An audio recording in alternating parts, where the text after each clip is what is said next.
with counsel, Ms. Taylor, Ms. Barlow, and Ms. Massoth. State is represented by Mr. Thompson, Mr. Hurwitz, and Ms. Jennings. On behalf of the media petitioners, we have Ms. Olson and Mr. Pedersen. Today's hearing is to discuss the media's request to terminate the non-dissemination order. The state filed a response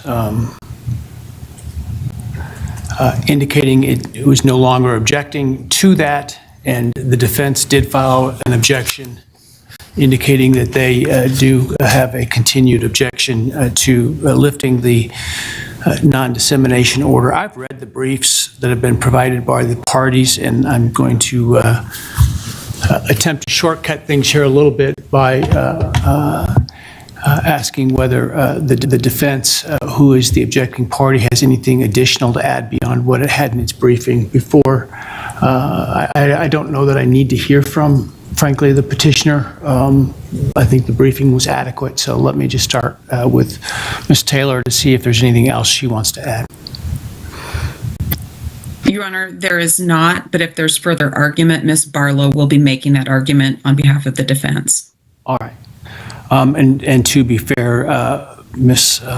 Olson, was there anything you felt was important to add that was not contained within your briefing? Your Honor, we would just briefly say in response to the defendant's brief, we certainly understand the expressed concern about the media coverage of their client. We don't think continuing the non-dissemination order helps that at all. It simply continues to limit the ability of the members of the press to reach out to the people who know the most about the case. It doesn't obligate them to say anything. We also understand that they expressed that there was a due process right related to the sentencing. I read the case that they submitted. I think that there is obviously a due process right at sentencing, but I don't think that case is really it doesn't provide any guidance to the court here, because that was about information provided to the court. And given the very limited scope, and we understand it's very important, but given the very limited scope of what's to be decided at the sentencing, we don't think the arguments that Mr. Kohberger made should outweigh, at this stage, the First Amendment rights of our clients. Thank you, Your Honor. Thank you. All right, in light of that response by the media outlets or interested outlets, Ms. Barlow, do you want to add anything? I would only say, Your Honor, as this court is well aware, the publicity in this case is so extensive and emotions are already so high that adding fuel to the fire of media interviews or a rush to interview people as they leave the courthouse or enter the courthouse would only increase the concerns that the defense has. And even though the plea has a specific sentence attached to it, as this court is well aware, things happen in plea hearings and, sentencing hearings. And to minimize the possibility of that, we request that this order stay in place. All right, thank you. All right, as the court has considered the petition, frankly, the court was prepared at the time the plea was entered to lift the non-dissemination order in order to give the parties time to evaluate that and to ensure I wasn't missing anything. When both sides objected, I agreed to continue the non-dissemination order. I also indicated that I would have the potential to look at that again before sentencing, because frankly I anticipated the motion from somebody, in this case the Ms. Olson and her clients, was likely to be coming. And at this point I do not believe the purpose of the non-dissemination order, the primary purpose, which is to ensure that we can seat a impartial jury, is any longer at play.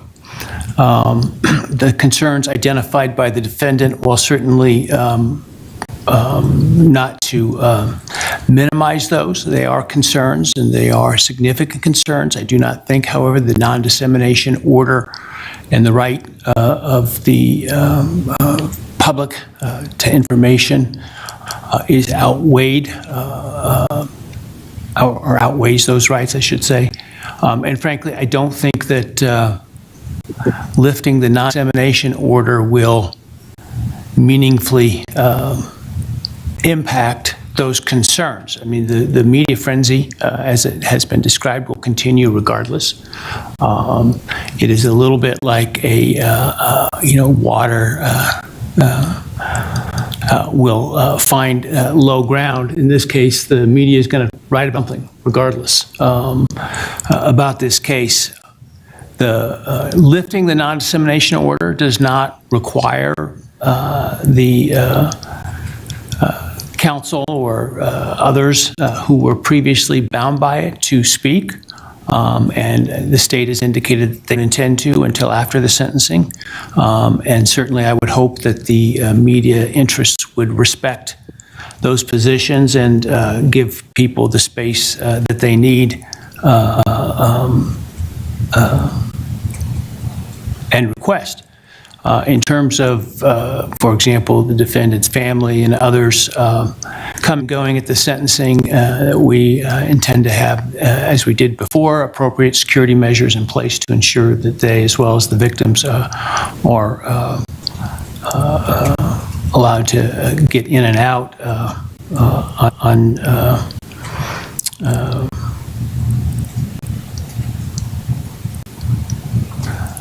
unscathed by the media, if that's what they wish to do, or if they wish to speak to the media, they can do that as well.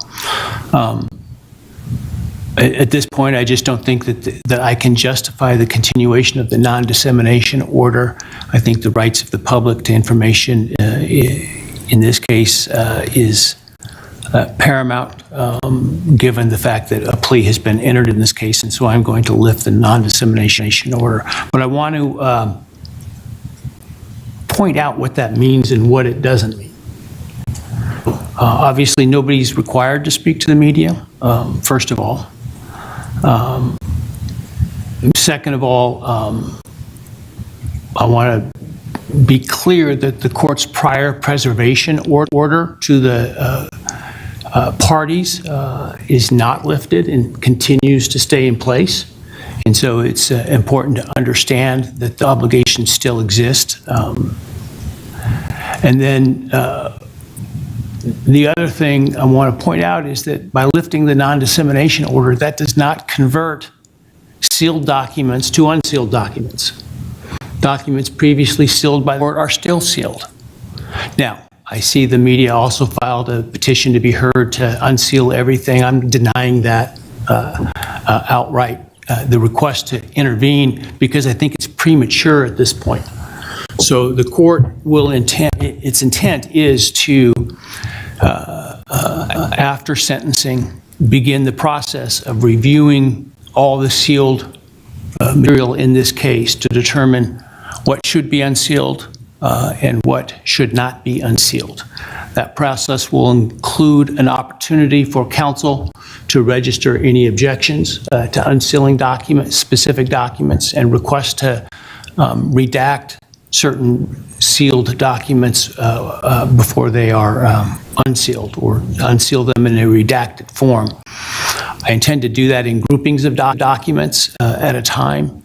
As I sit here now, my thought is I'm going to start from newest to oldest, because those are the ones that I have the most working knowledge of as to the reason for the sealing of the documents, as well as the content of those documents. And so I think I can get through those more quickly. As we move backward in time, it's going to take further, more extensive review by the court to figure out, to obviously review the content of those documents, listen to the hearings, et cetera, and determine why they were sealed and whether that rationale still is necessary, or that rationale still requires the documents to maintain that sealed status. And so before everybody gets out their pen and paper and sends in public records requests, understand those will be denied for sealed records until they are unsealed. And that process is going to take time. And I'm not talking days, and I'm probably not talking weeks for that to be accomplished. So I hope people understand patience will be required to get through that, as I'm going to have to review those myself to make those decisions. Now, we may be able to speed things up if neither party objects to groupings of documents or specific documents being unsealed. But it's important to review those because those documents may include information that, pursuant to Rule 32, are not to be made public, including birth dates, social securities, information about minors and victims, and information that would be essentially inappropriate to unseal, including protection of individuals from undue harassment, et cetera. And so that's just going to take time.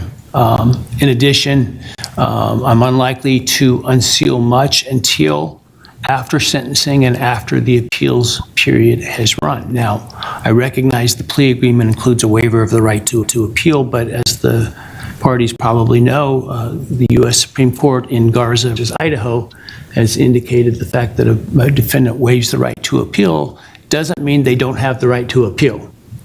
And so it may affect the outcome of that appeal, and it may affect the underlying case and the plea agreement, but nonetheless, the right to appeal does not go away because of the waiver.